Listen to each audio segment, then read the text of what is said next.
Gone are the days of the turtle being the pinnacle of defensive building within Fortnite. In today's metas, we have a ton of different ways to protect ourselves in just about every situation. Today, I'll be going over a lot of those different strategies, so make sure to sit back and enjoy the video. Now, when you're building upwards, it's important to protect yourself, but sometimes a simple cone or a cone floor really doesn't do the trick if they're spraying you with a minigun or a P90, so it's important to switch things up. Everybody knows exactly where you're going to go as there's only one direction, but one way that you can kind of switch it up is by throwing a ramp off to the side and then throwing down another floor and a cone. They're not sure which way you're going to go. And once you edit through, you have a really easy opportunity to maybe gain some height. So for example, I'd edit through here and then quickly 90. And if your player is next to you or kind of in front of you, they're not going to be able to hit you as you're going to place that wall right away on your 90. Now, you're not always going to be ramping directly towards somebody. A lot of times they're going to be up on height above you. So of course you have to protect yourself in a different way. One way that I like to do that is just by simply placing a cone, but a lot of times that's not always going to do the trick. A great thing that's come out more recently and been used a lot is placing a wall behind you as well as a cone.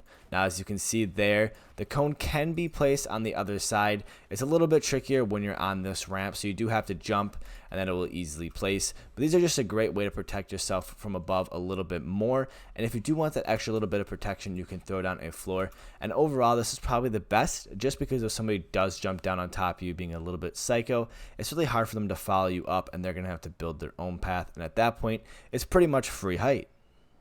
A great way to be protected while trying to go up a couple layers is really easy. So say I'm in a turtle like this, all you have to do is edit your floor, and then of course you can place some walls all the way around you. You're just going to edit your cone. You can hop up, place your floor and your cone above you, and now you didn't even get exposed while expanding your base an extra layer higher. And this is really great for in late game when you need to just get a couple layers higher to maybe get yourself off the low ground.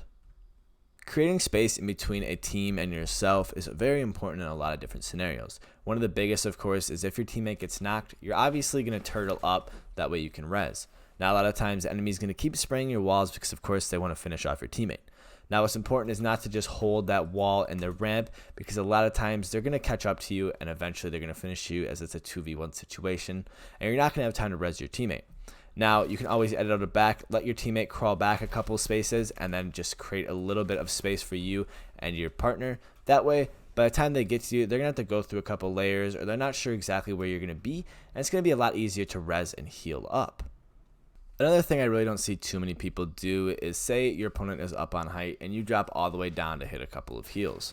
Now, it's pretty easy to see exactly where you are as there's only one turtle in the area. So one thing that only takes a couple seconds is just to branch out a couple. What I like to do is reset my wall here, and then I like to just get in another turtle, box up, and then heal.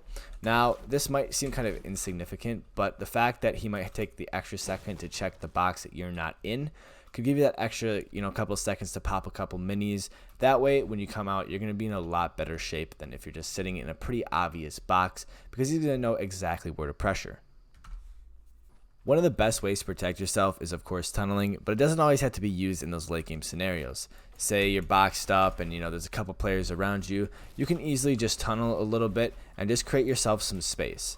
Now, this whole way that you're going, it's going to be all protected from every angle, and then you can just easily box up, and it will just create, again, that space that you might need to hit a couple more heals.